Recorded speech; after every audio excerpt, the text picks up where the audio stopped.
Get mantra and meditation MP3s at jasongallant.ca.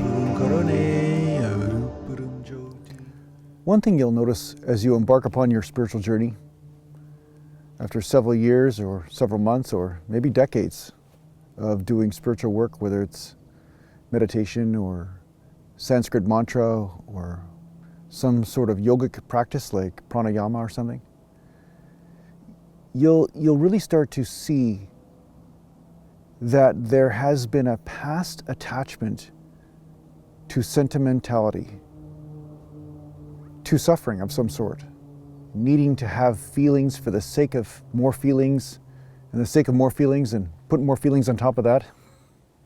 It's like making a feeling sandwich. So, like, it's not enough to have the feelings that automatically happen, you have to put more feelings on top of feelings, and before you know it, you've got a buffet.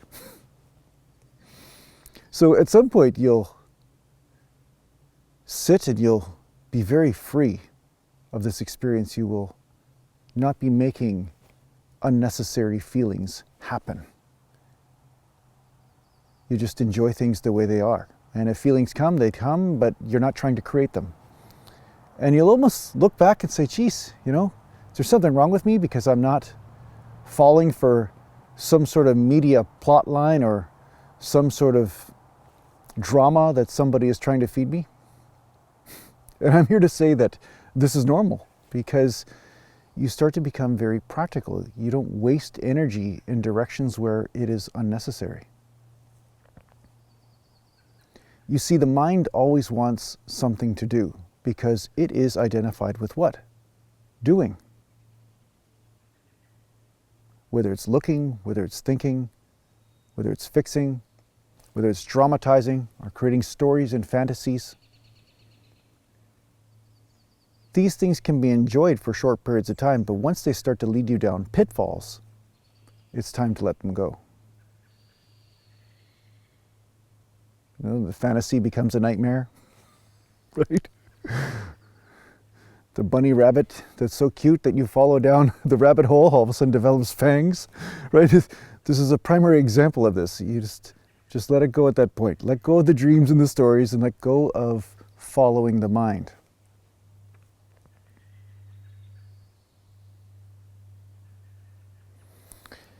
I guess it's the same thing or similar to if you have a car and you have it sitting in the driveway and you just rev the engine needlessly 24/7. Just take that engine all the way to the max over and over and over again. Eventually something will blow. Something will be destroyed in that process because you're not using the engine properly. So when the mind is used in this way, and your feelings are also used in this way, you're creating unnecessary feelings, you are actually doing harm to yourself. And this isn't some sort of hoity-toity type of thought system either. This is not anecdotal, this is the truth. We know that stress kills. First thing a doctor will say to somebody, if they have a heart attack, are you under a lot of stress? If they have an ulcer, are you under a lot of stress? Stress will hinder many aspects of your health. So it stands to reason that less stress may help your health in some way. And one way is to realize who you are. This naturally is stress-free because there's nothing you need to do to realize who you are. Some of you are getting frustrated right now. But the truth is, it's the opposite of doing. It's just falling back into this. And realizing the pitfalls where this is not enough for you. So you keep looking, doing, trying to fix yourself. It's a terrible irony, if that's the right word, of the spiritual path where people embark upon it to fix themselves and realize they're trying to fix the wrong self. They're trying to fix their ego. But let the ego be whatever it is, just let it go. The spiritual path isn't about micromanaging the ego. It's not about creating certain feelings over top of other feelings. It's about letting go of those games altogether and falling back into the truth of who you are. You can only do this by letting go. And a lot of us are like those cartoon characters hanging onto a ledge, like a building, and all you see is the nose above the building and the white knuckles. You're just holding on, holding on. It's time to let go.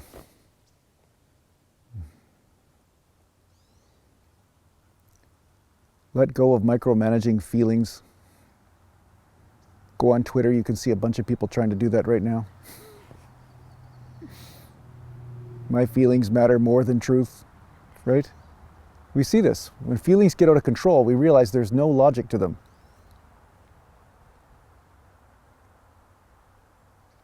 So let go of the story, let go of your contribution to feelings and to drama and to fantasies that the mind likes to create because it feels useful in that.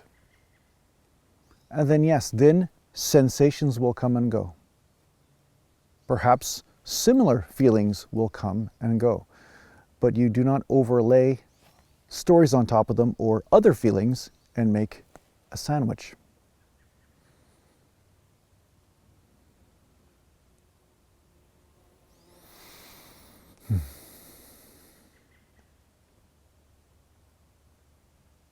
If I told you that all of your problems, internal at least, don't matter, just let them go.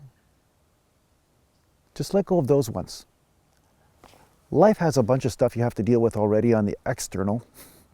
Why are you creating more problems on the inside for you to fix? Just let the internal stuff go. And then you will have more resources and energy to deal with the external stuff. And you may find that as you are freer inside, that some of the stuff on the outside that mattered so much to you before no longer matters to you, because before you were projecting. You were projecting your pain on top of those situations and then feeling impulses towards having to fix those external situations.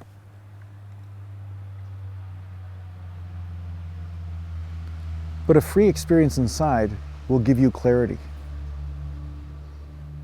You'll have more clarity. You won't be so dramatic about things.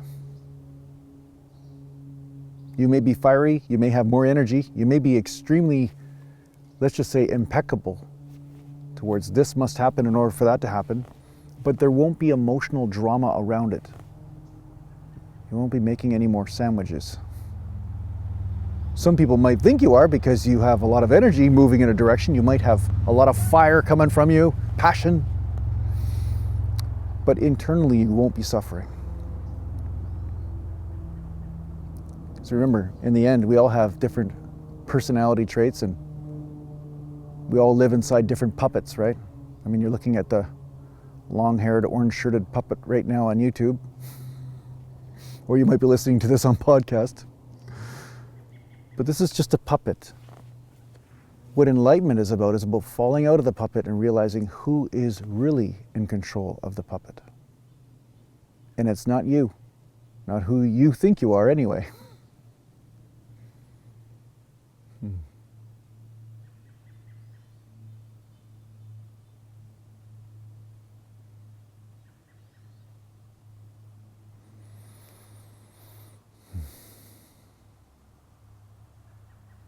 So this is a lot to do with surrendering control.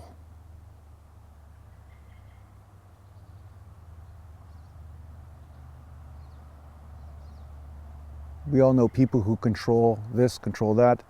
They start to control too much and then it just becomes a whirlwind of stress.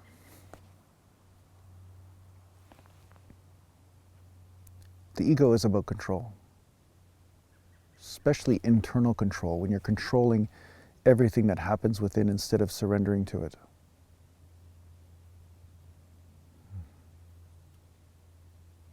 The supreme authority is within you. Surrender to that. And by doing so, you'll realize freedom.